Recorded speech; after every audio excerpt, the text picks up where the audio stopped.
My name is Tasha. Back then, I was 29, 7.5 months pregnant, and if I'm being honest, too trusting for my own good. I was raised in a gentle home. My mama used to say, if your heart stays soft, you'll sleep better than the ones who try to harden theirs. So I lived that way. I gave people the benefit of the doubt. I forgave quick. I assumed love meant safety. And then I married into a family that had sharp corners, and no interest in smoothing them out for me. My husband, Miles, was charming when we met. He had that quiet confidence, the kind that feels like warmth without ever needing to speak loud.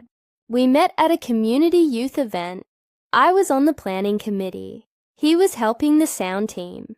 One spilled tray of sandwiches, and a shared laugh later, we were dating. A year after that, married.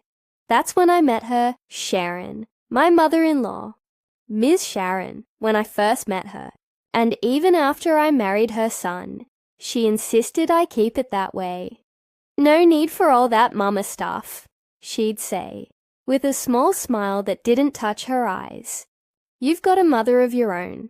I noticed early that she watched me like a hawk. Subtle things. That pause when I spoke. That sideways look she gave when I touched Miles in front of her. Like affection from me was some kind of contamination. Still, I tried. The baked apple pie I brought for Thanksgiving, never touched. The baby gifts I carefully picked out in her favorite pastel colors, replaced with ones she said were better suited. I gave, and she took, but never softened. And Miles? He always said the same thing. That's just how she is, babe. Don't take it personal. But I couldn't help it after a while, because what started as cold glances turned into small humiliations. Like the time she re-washed all the baby clothes I'd spent a Saturday organizing, because, in her words, I don't know what kind of detergent she's using. Or the time she leaned over my baby shower cupcakes and whispered, like it was a joke, Lord help this child if it comes out with her side of the family's features. And still, I let it go, because I was pregnant. Because I didn't want to cause trouble between Miles and his mama. Because that soft heart my own mother raised me with kept whispering, don't make this the hill you die on. I remember the Tuesday it happened, like it's still clinging to my skin. It was warm. Too warm for early April. I'd been home alone that day. Miles had driven to a work site 2 hours out and couldn't answer his phone while on site. I was in the middle of fixing a little drawer in the nursery when the first sharp cramp hit. It wasn't the soft ache I'd been feeling the past few weeks. No, this one bit, deep and sudden, like someone had grabbed the inside of my stomach and twisted. I sat down. Took a breath, then another one. 10 minutes later, another one, then 7, then 5. I knew something was wrong. I knew it wasn't just practice contractions anymore. And no matter how much I paced, how much water I drank, or how long I waited for Miles to call back, the only thing I knew for sure was that I needed help. Fast. And the only person nearby, Sharon. She lived just off the next highway exit, in the house Miles grew up in. I'd been there dozens of times, where she told me which chair not to sit in, and which dishes were too delicate for me to wash. Still, in that moment, none of that mattered. I grabbed my purse, keys, and slowly lowered myself into the driver's seat. I drove gripping the wheel like it was holding me up, praying through lips I could barely move. Just get there safe. Just get there. By the time I pulled into her long gravel driveway, I could barely walk. I remember clutching the edge of the car door as another cramp gripped my body, and I swear I nearly passed out from the pain. It felt like lightning moving through my hips. I stumbled to the porch, knocked once. Then again, Ms. Sharon, I called, knocking harder. It's Tasha. Nothing. Another cramp came. longer this time. I bent over, pressing my palm to my side, breathing rapidly through my teeth. My vision blurred. I knocked again, harder now. Sharon, please. Something's... I think I'm in labor. The door opened a crack.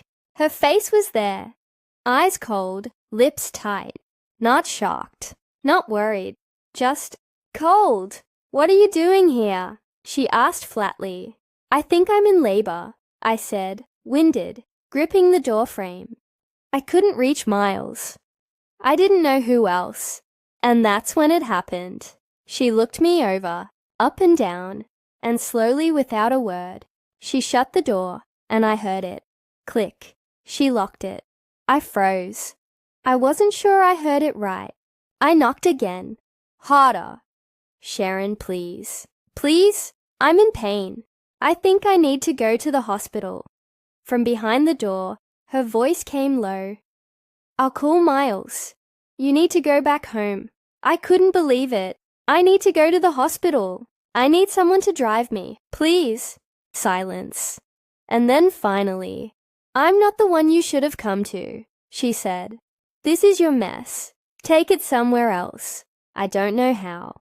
But I stayed on that porch for 10 more minutes, crying, cramping, trying to hold myself up.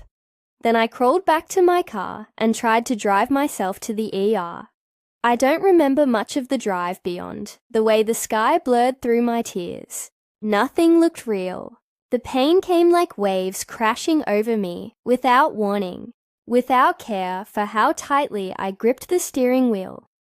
I must have been weaving on the road, because at one traffic light, someone honked at me hard. I jolted, nearly ran into the curb. The hospital was 14 minutes away. I counted every turn like a silent prayer. When I finally pulled up to the emergency entrance, I couldn't even put the car in park properly. A nurse ran out, saw me slumped forward, and called out for help. Everything after that came in flashes. The wheelchair, the blur of white lights, my body shaking uncontrollably. I heard someone ask, how far along is she? And another voice answer, 32 weeks, maybe 33. Not full term. Too early, too soon. I passed out somewhere between the wheelchair and the room. When I woke up, there were bright lights above me and a soft beep from a monitor beside my head. My belly felt tight, overstretched, like something had snapped inside it and was still unraveling. But I was alive, and so was my baby. A nurse held my hand and told me gently, "You did good, Mama. He's in the NICU, but he's breathing. Strong little man." That's when I started crying again. But this time, from something softer, relief. Then my mind snapped back like a rubber band. Miles! Where was he? I asked the nurse. She said he was in the waiting area. Had just arrived. When he finally walked in, my breath caught in my throat. Not because he looked worried, but because he didn't. He looked confused, caught off guard, and all he said was, "Why didn't you wait for me to come pick you up?" I just stared at him.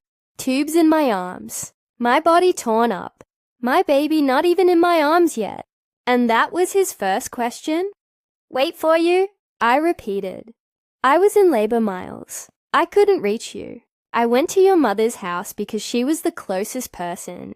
And do you know what she did?" His face shifted slightly. She locked the door, left me outside.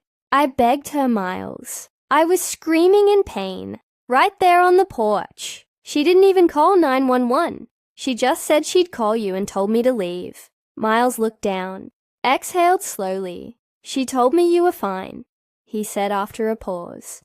"She called and said you might be feeling Braxton Hicks, but you were being dramatic about it. She said you turned up uninvited." I closed my eyes and pressed my lips together so I wouldn't scream. "She lied to you, Miles. And you believed her." I could see something flicker across his face, like he hadn't expected it to sound the way it did when I said it out loud. But he still didn't defend me, and in that moment, something inside me, some soft remaining trust, snapped like a brittle twig. Miles stayed by my side that night. He held my hand while I cried, stroked my hair. But something between us had changed. We were still a couple in name. But in my heart, I no longer felt partnered. Over the next few days, I focused on our son. We named him Micah.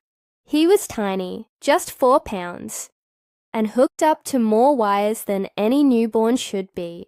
But he was beautiful. His fingers, impossibly small, curled around mine like he never wanted to let go, and I didn't either. But every time I thought about the front porch, the locked door, the click of that deadbolt, the ache in me returned. I wasn't planning to say anything to Sharon. Honestly, I never wanted to see her again. But 4 days later, when I was finally discharged, she showed up at the hospital. Unannounced, I was in the NICU, watching Micah breathe under the soft hum of the machines. When she walked in, her heels clicked against the tile like she owned the place. "Hello, Tasha," she said. "No warmth. Why are you here?" I asked, not even turning all the way to face her. She looked down at Micah, wrinkled her nose slightly. "I figured I should come see my grandson." "No," I said quietly. "You came to clear your conscience." She raised an eyebrow. "Excuse me?" I turned to her fully then. "Calm, steady. You left me on your porch while I was in labor.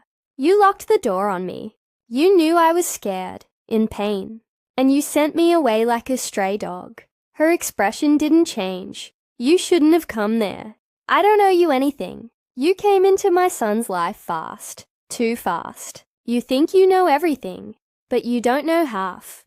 And just like that, there it was, the thing beneath everything.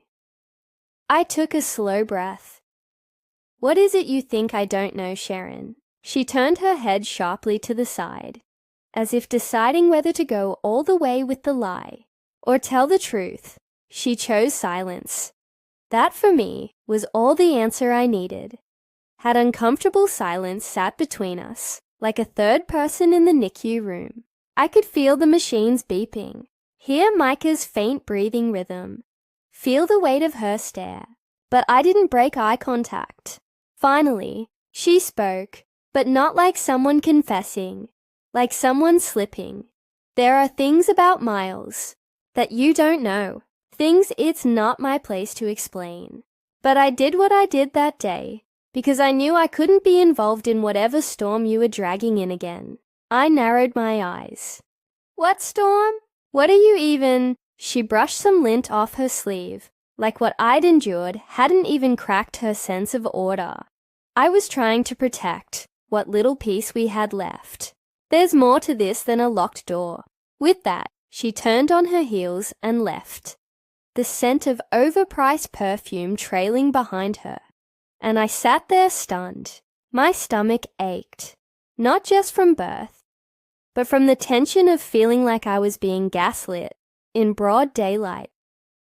What things didn't I know? Why was Sharon so convinced I was a threat? That night, I didn't sleep. Not really. I laid in the hospital cot next to Micah's incubator, watching him sleep while my mind began putting together a puzzle I didn't even realize had missing pieces. Because here's the thing, they don't tell you. When people show you who they are, and there's still a part of you trying to rewrite the script, you will suffer for it.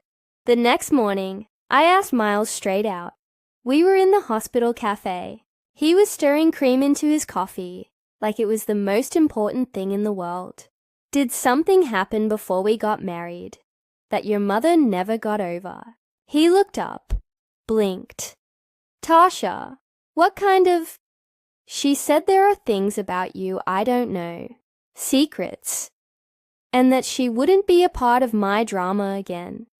What drama was she talking about? He sighed, looked at the tabletop. "It's nothing, just her making it more than it is." I didn't look away. After a long pause, he spoke. "She's always been overprotective. There was someone before you, an ex. We were engaged for a while, and it ended ugly. She blames me picking you so soon after for making it worse. There it was. Not the whole truth. I felt that in my bones, but a piece. What happened with her? He avoided my eyes. She left, just disappeared one day, and blocked both of us. Sharon says it's because I moved on too fast, but I had no way of knowing she wasn't planning to leave anyway. I didn't believe him, not entirely. And that's when I realized I had made my pregnancy an excuse for not asking hard questions. I'd looked at Miles like a safe harbor, just because he smiled easy and stayed quiet. But silence doesn't equal safety. Sometimes, silence is where secrets grow. And I'd been planting them, watering them, even without realizing it. Once Micah came home, I got busy. I memorized his feeding window, watched his chest rise and fall, during naps like it was gospel. But underneath the joy, something festered. I couldn't shake what Sharon had said, or the way Miles always went neutral, flat, when I dug too deep into the past. One day, while he was taking a nap with Micah on his chest, I slipped his phone from the nightstand. I wasn't proud of it, but I was tired of wondering. He didn't have a password on it. He'd never had anything to hide, or so I thought. But what I found tucked in an old email folder made my stomach drop. An old email thread dated just 5 days before we got married. Subject line: I told you I'm not okay with this. The sender: Sharon's email address. Inside were several messages. Fights. Rambling arguments. But one line stood out. You swore she was just a rebound. Now you're marrying her, and she has no clue what really happened with Talia. You lied to her, Miles, and you know it. Talia, his ex-fiancée, the one who disappeared. My hands were shaking. I kept scrolling, breath tight. Another email from Sharon again. You can play the sweet boy if you want, but I saw what you did, and one day she might too. And don't expect me to help you clean it up when it all falls apart. I stared at the screen long enough for the screen to dim, and I knew, without having the exact details, without every piece in place, that this wasn't innocent. There was a secret about who Miles really was, and his mama had been protecting it, with claws and silence. Later that week, I decided to go see Sharon again. Not because I wanted answers, because I wanted to face the truth, head on, even if I never got every piece of it. She was pruning her hedges out in the yard when I pulled into her gravel driveway. Didn't flinch when she saw me, just clipped one more branch and turned. Well, well, look who came back. I walked up and stood in front of her. No baby, no emotion on my face. I read the emails. I said, calm, even. For the first time, I saw something shift. She froze. So I kept going. I don't know what you're protecting, and maybe I never will. But locking your daughter-in-law out during labor, that's not protection. That's punishment. Still, she said nothing. So I added one more thing. And for the record, you didn't just put me at risk. You put your grandson at risk too. And one day, when he's old enough to ask what kind of family he came from, I'll tell him the truth, Sharon. The calm truth, the whole truth. Without bitterness. She didn't speak, but her hands trembled slightly as she set her clippers down.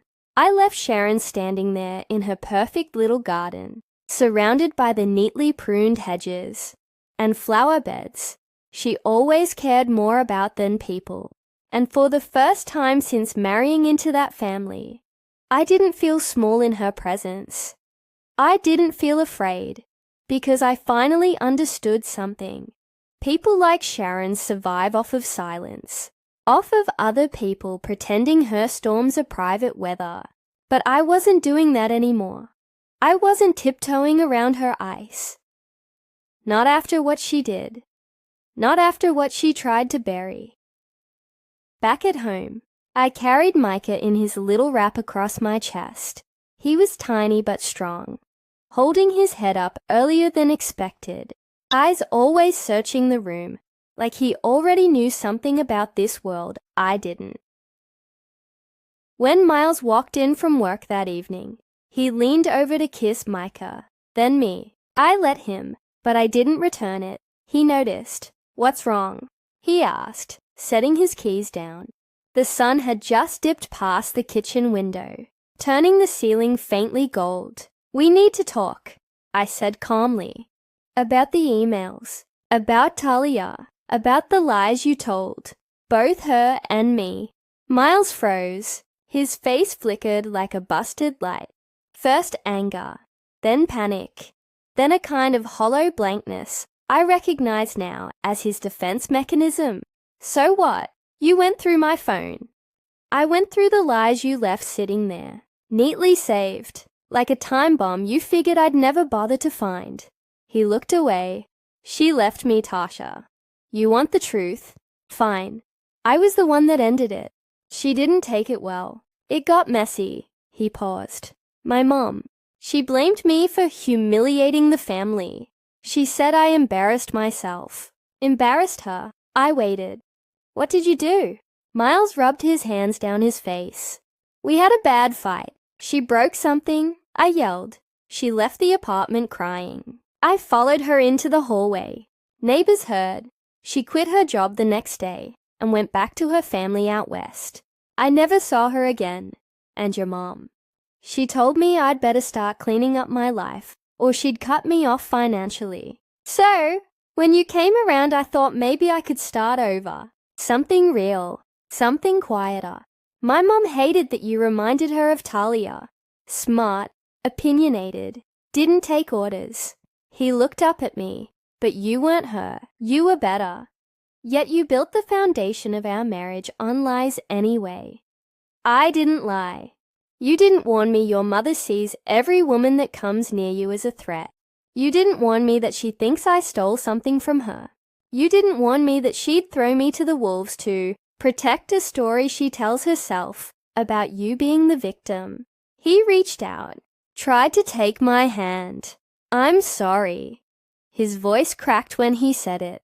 The first time I'd ever seen the wall between us show a crack, but it was too little. Too late. For 6 months, I made excuses for you, for her, for the coldness, the disrespect, the way she undermined everything I did. I pulled my hand away. I was carrying your child, our child. And when I was scared, alone and in pain, when I needed someone the most, she locked the door, and you didn't do a damn thing about it." He looked away again, and in that silence, something settled between us. Truth. He wasn't cruel or violent. He didn't scream. He didn't cheat. But that didn't mean he deserved to be in my life. Sometimes the deepest betrayals don't come from malice. They come from comfort, from people who won't stand up for you when it counts. A week later, I made a decision.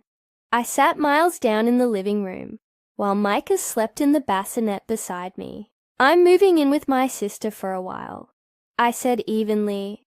"I need space, to think, to raise Micah somewhere peaceful." Miles sat forward, palms open.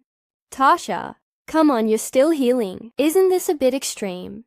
What your mother did wasn't a bit, and what you allowed wasn't either. I didn't mean for, I know, you never mean it. But you protect her silence more than you protect me." He blinked hard, stared down at his shoes.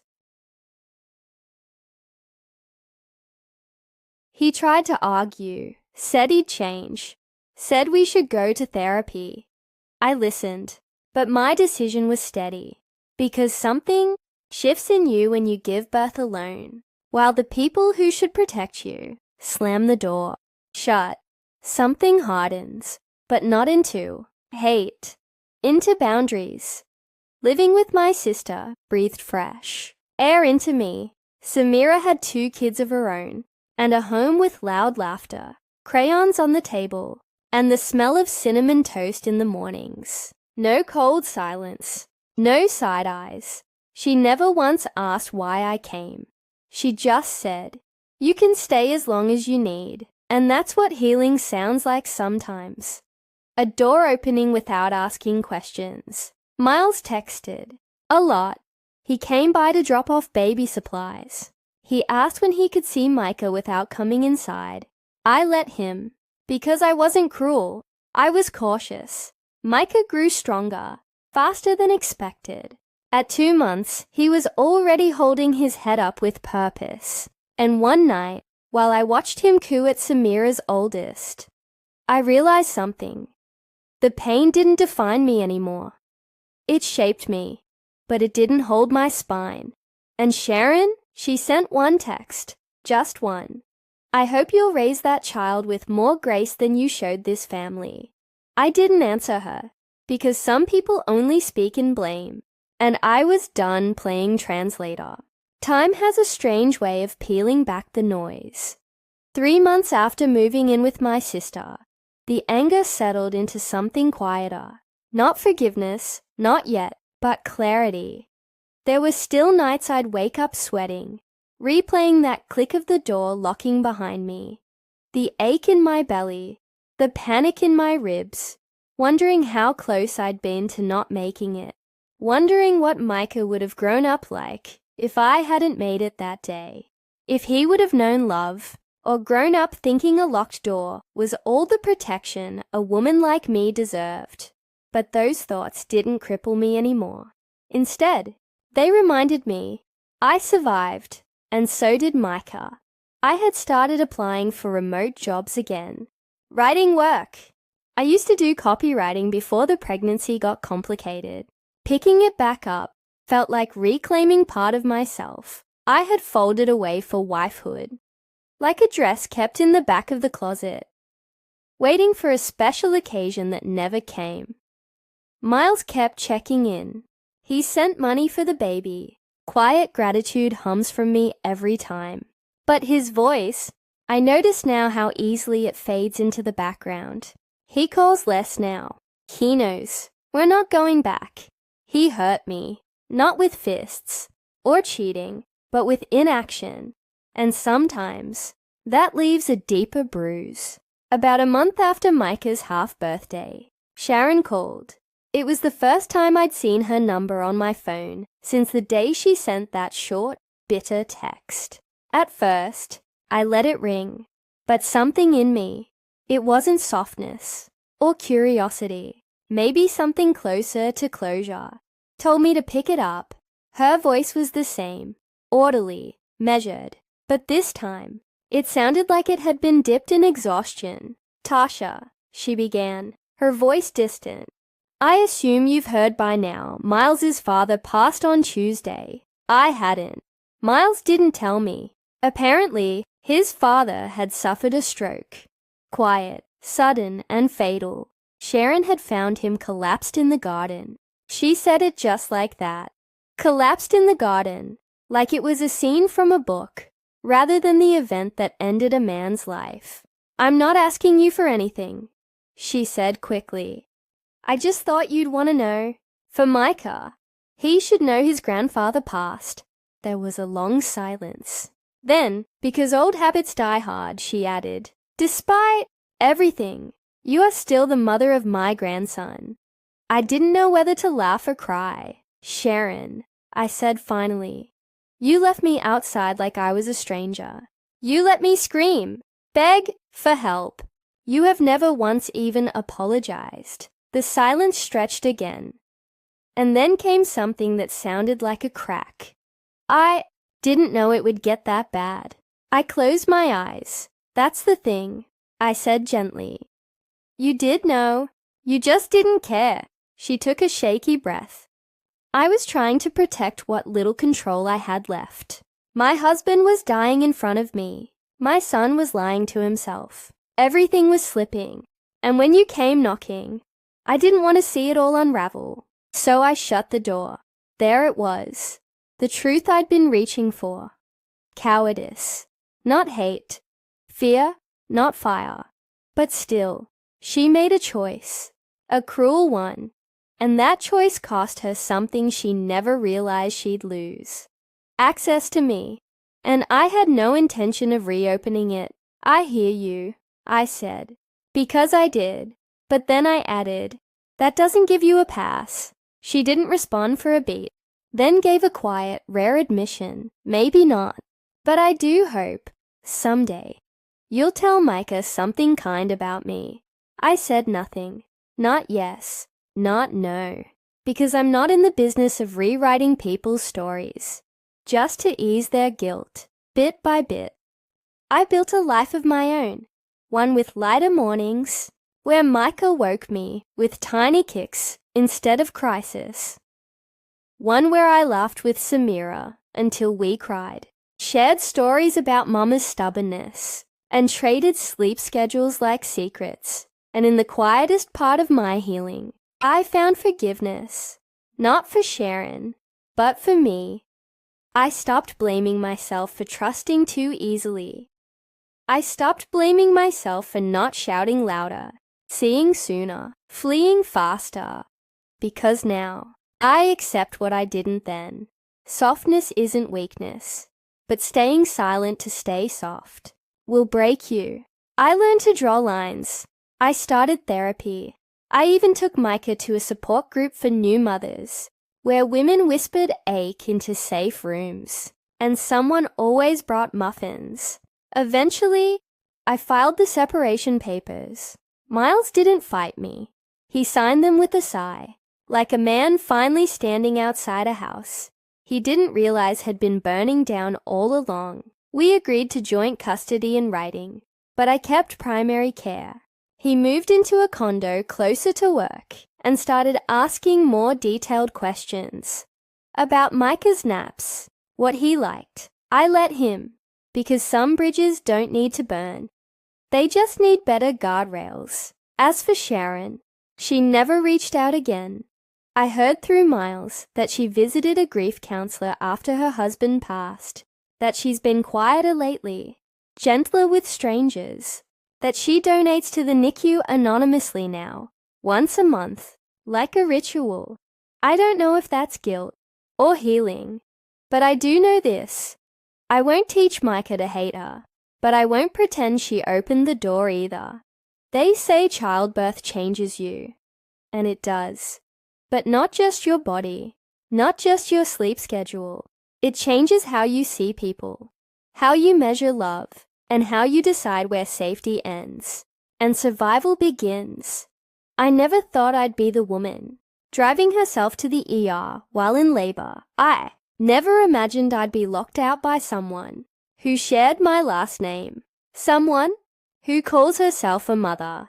But life has a way of showing you who's truly in your corner and who just wants control of the reins. I'm not bitter. I'm not angry anymore. I've just learned how to protect my peace, how to build a life where my son will never have to knock on a door that should have been open all along.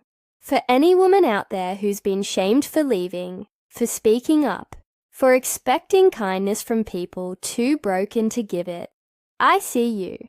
Your story matters, and you don't owe anyone your silence just because they share your blood. Sometimes walking away is the closure. So let me ask you this.